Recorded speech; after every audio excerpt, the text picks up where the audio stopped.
All right, hello as all you people here to get into the reptiles. Yeah, this is again my favorite of the categories we're going to cover this semester. This is the field that I have the most experience in, that I have the most interest in.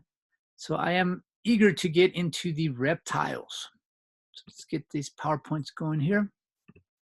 So that term reptile, right? So historically, we've lumped them together, amphibia and reptilia, and that's the study of herpetology, right? Well, over the years, taxonomically, phylogenetically, it's changed a lot, right? So there's a lot of different terms, different vocabulary. So what's more sort of in vogue now is this term Sauria. So if you had opened a book 10 years ago, Sauria, yeah, it's utilized, but more historically, we would have covered the reptiles, which would have included more different groups than what are included in there now. So let me kind of go back to some trees here. So if you've been keeping up and you've been following our lectures, you remember that we get into a group of fish, right? We have the ray-finned fish, the lobe-finned fish, and then this tetrapod sort of category that is going to be this route for a big distinction. So there's going to be a major deviation, two branches. One that produced the amphibian group. So all the discussion we had with the amphibians, the caudatans, the apodans, all of our amphibians there. But if we go this way, we see we have a very important, just real big evolutionary significant modification that has evolved. And we're going to call this the amniotic egg. So the amniotic egg was a big sort of, just a big deal. It enabled the success for reproduction, and it triggered then a whole radiation of new organisms. So we are going to kind of start here and progress down into this group Sauria, as opposed to if we go up here, and then that's our last sort of week of discussion, that's the mammals. But right now we're at the Sauria group. And Sauria is kind of strange because it includes reptiles and birds. So a lot of people don't consider birds to be very similar to reptiles, but phylogenetically, they're kind of intermingled here, right? So we're going to have our sort of most primitive group that we call the turtles, the testudines. Then we have our crocodiles, our birds proper, and then we have this, what we call the Lepidosauria, the squamates, and the rhynchocephalians. So I'm going to make sense of all these names in a bit, but just keep in mind that we are right here. We're going to kind of just discuss the idea of the egg, the idea of thermal regulation, and then we'll get into the individual groups of organisms, right? And it's a big group. I'm not going to have time to get into each one, and I would love to sit and talk for months and years on how cool this species is and how cool this species is. But again, we're pressed for time. So some unique forms, some interesting, very different, maybe things that you are not familiar with. Hopefully, I want to kind of present those to you. But again, going back to our Sauria group. Sauria is another word for lizard, right? It basically means a lizard or pertaining to lizards. So lizards are part of our Lepidosauria group that we're going to call the squamata, squamates, and squamate means scales. So if we remember back to the amphibians had very thin skin for the purpose of cutaneous respiration. Some of the toads started to add some keratin to get thicker, a little bit protective layer, but still allowing for gas exchange. Well, these reptiles, these saurians, these lepidosaurians, the pretty lizard, that's what that means. They basically have a thicker keratinized structure on their skin that is going to be overlapping and make these scales again. So no more cutaneous respiration. Now respiration happens through the lungs only. So our squamata, scaled pretty lizards, that's what that squamata lepidosauria. So the scaled group of pretty lizards. And as we discuss, lizards came onto the scene, and through continual evolution, through the reduction of limbs, we then have this category of snakes. And again, snakes have no legs, but they are basically highly modified lizards. So they're lumped in there with the squamata as well. Then we have a very old kind of lizard-looking like creature. We call these the Rhynchocephalia or the tuataras, right, from New Zealand. So I'll lecture on them a little bit later. But and then our last group here being then our testudines, which are our turtles, right? So we have the turtles, sea turtles, different types of turtles. So we're going to get into all of these groups here. So our saurians, so that amniotic importance, and then all of our scaled organisms here. So one big important sort of evolutionary significant thing that happened was the development of the amniotic egg. So this is, again, what really helped the survivability, the reproductive capacity, and it helped reptiles just diversify, right? So it was the first time that we see this structure, and then it carries on to all the other reptiles, the birds, and then all the mammals. But we have that precursor here. So the amniotic egg. We mentioned also the development of keratinized scales.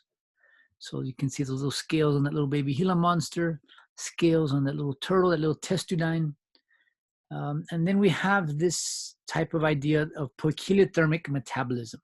So poikiliothermy, right? And I'm going to kind of address all of those here. So, but first, let's go back to our amniotic egg. And when we're talking about the amniotic egg, there's going to be a couple of major anatomical aspects that are super significant here, right? First is the amnion. So this is where we get the name amniotic egg. So the amnion is basically a little pouch filled with fluid, the amniotic fluid. So if you remember the amphibians laid their eggs in water. They don't have an amniotic egg. Reptiles do have an amniotic egg.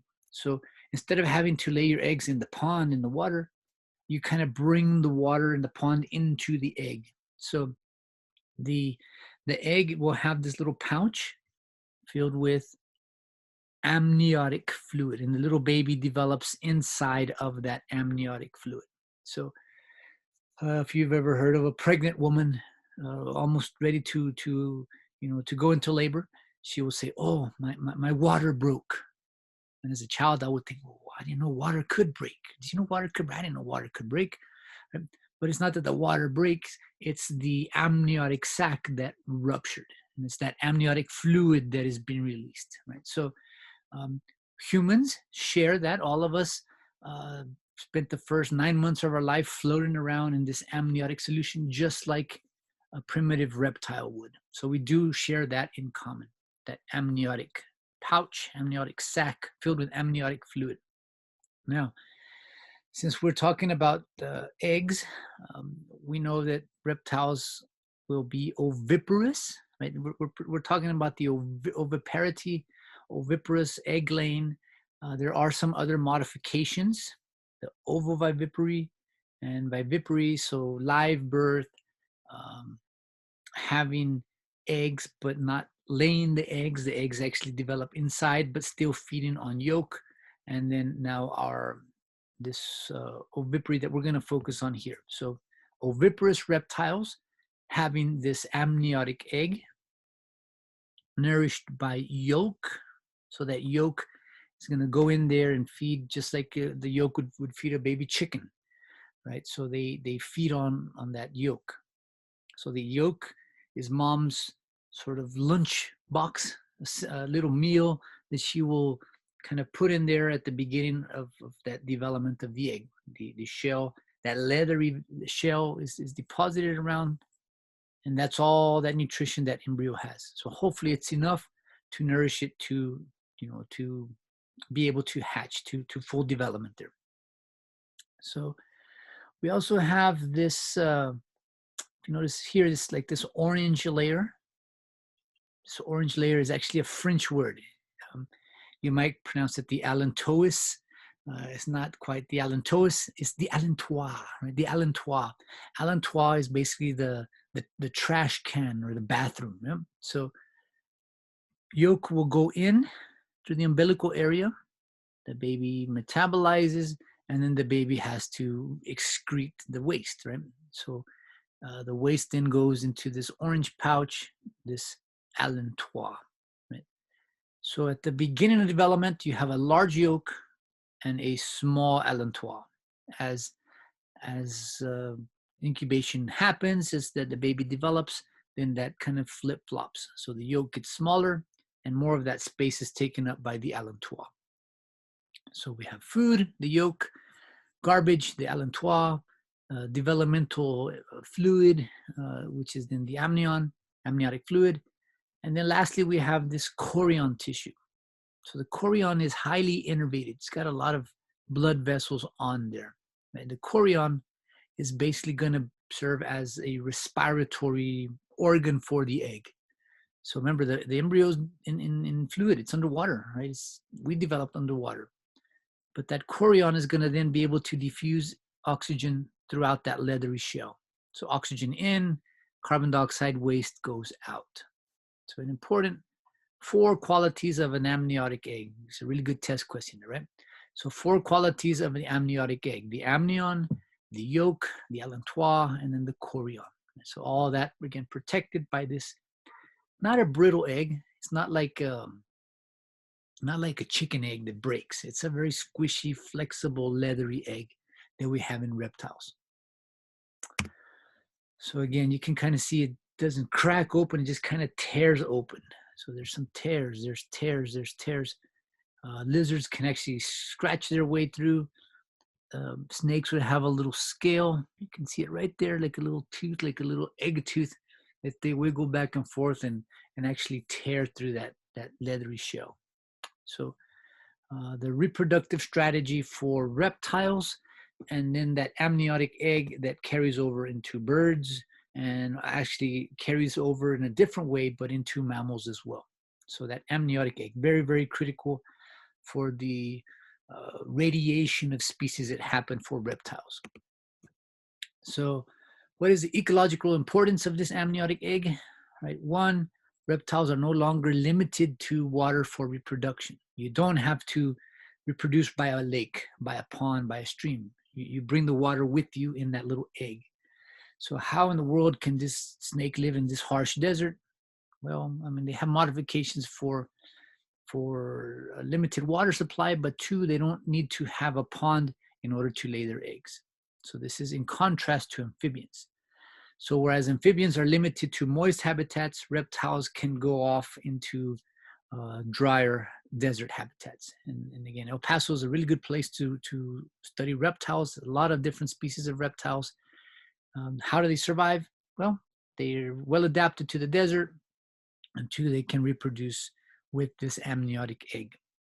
So the amniotic egg allows reptiles to flourish in desert environments. So again, unique. And I hope you have some experience. You've gone outside in El Paso, maybe gone hiking in the Franklins, Hueco tanks, and maybe you saw a lizard, or maybe you've seen a snake before. They're here, right? And this is a good place to study them. So a little horned lizard in its natural habitat. This is in the Arizona desert, saguaro cactus there. But yeah, very harsh desert, no problem, because hey, I don't need water. I can reproduce with my amniotic egg there. Okay, so the egg is one important factor. Now, another quality of reptiles, and this is going to pertain to your last Labster assignment, the lab's thermal regulation simulation, deals with poikilothermic metabolism. An old vocabulary term people used to use was the idea of cold-blooded. Oh, reptiles are cold-blooded. I don't really like to use that term. It doesn't quite explain completely what's going on with their metabolism, right? So yes, their body temperature is usually lower than humans, but there's going to be some situations in some species that can elevate their body temperature 102, 104 degrees and be just fine. And if it's a 104-degree lizard running on that hot soil, you say that can't be cold-blooded. That's weird cold-blooded in that comparison, right? So I like to use the term better, poikiliothermic metabolism, poikiliothermy. So thermic or thermy refers to heat, body heat basically, right? Poikilio refers to variable. So these mean the same thing. So reptiles don't have a consistent body temperature. They have a variable body temperature. Their body temperature fluctuates up and down depending on ambient conditions, behavioral modifications, that kind of stuff. So poikilothermic metabolism, variable body temperature, goes along with being ectothermic. So getting your heat, thermic heat, from an outside source. So reptiles rely on the sun. They rely on conduction. So the rock gets hot. That heat then is transferred through direct contact. They rely on convection, hot air blowing over the organism, radiation absorption from the sun. So these are ways in which reptiles can elevate their body temperature. And we also can call them thermal conformists. They conform, their body temperature conforms to what's around them. So when we talk about humans, humans have a homeostatic point. If you go out in the sun and start getting hot, you don't conform to the heat. Your body sweats and sweats and sweats and tries to stay at that constant body temperature. Not reptiles. Their temperature increases because of that external heat source. So ectothermic goes along with poikilothermic metabolism. So their heat is generated not from within, but it's absorbed from an outside source, and it causes their body temperature to increase. So this is a very typical posture for a lizard, for any reptile, for any poikilothermic organism in the morning. So you've been cold all night, your body temperature has dropped, the sun comes up, starts to warm the rocks, that starts to warm the air, those actual photons of light start to hit you, and it then starts to increase the body temperature. The lizard then can start to warm up, body temperature increases, enzymatic processes start to speed up, and everything's going good except it starts to get too hot then. So what do? Then they have to position their body to go to the shade, or they have to, angle their body a different way, reduce their dark color to reflect more light instead of absorb more light. So there's different modifications in which they can regulate their body temperature by behavioral means, right? So here we have in contrast a ectotherm and an endotherm. So the representative here being a bobcat. So this is ambient temperature in centigrade. And if you know something about body temperature, 98.7 is about 37 degrees. So it's about human body temperature right there, about 97 degrees. So when it's about 97 degrees Fahrenheit, the body temperature of a snake is about 97 degrees Fahrenheit or 37 degrees centigrade. 98.6 degrees, 98.6 degrees Fahrenheit is about 37 degrees centigrade. So when it's 30 degrees centigrade, a snake's temperature is very close to 30 degrees centigrade. So it's very linear, right? This thermal conformists, they conform to that ambient temperature. If it's very cold, the body temperature of a snake is very cold. Right? If we look at the endotherm, in humans, us, mammals, birds would be considered endothermic.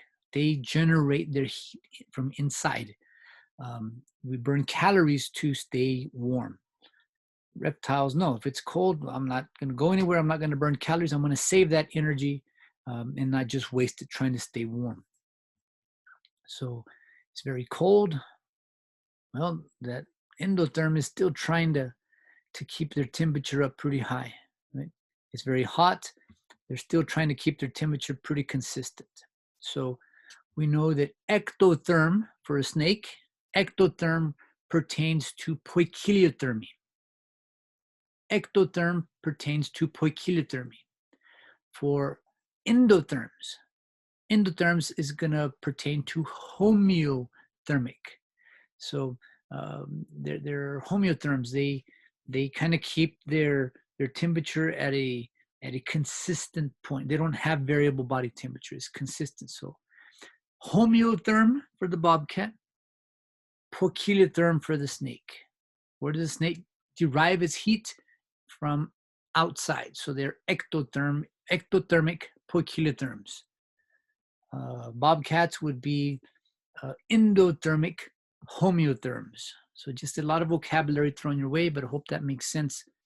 The moral of the story, depending on the environment outside, is what is going to regulate the snake's body temperature. Their body temperature is not maintained physiologically by sweating, by shivering, that kind of stuff. They can shiver, but their heat is derived from, again, convection, conduction, or direct absorption of radiation. So what all that means, right? What all this now is for, just again, ecologically, this is going to help reduce a lot of calories, right? So relatively few calories are needed for survival when you use this type of metabolism, poikiliothermic. So energy is conserved in cold weather. I don't know if you'll have pet snakes, pet geckos, pet lizards, pet turtles, but you know, they don't eat as much as a dog would. You don't have to feed them as often as you would a dog, and they'll be just perfectly fine because they don't metabolize the same way. They don't burn calories the same way. Now, there's some negatives to this. If you're poikiliothermic, you're unable to be very active in the cold weather. You don't do well in cold. Your enzymes are too slow. Muscular contraction is too slow. Digesting is too slow.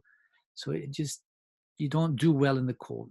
So we know that this type of metabolism has allowed these reptiles to go into desert environments. That's great.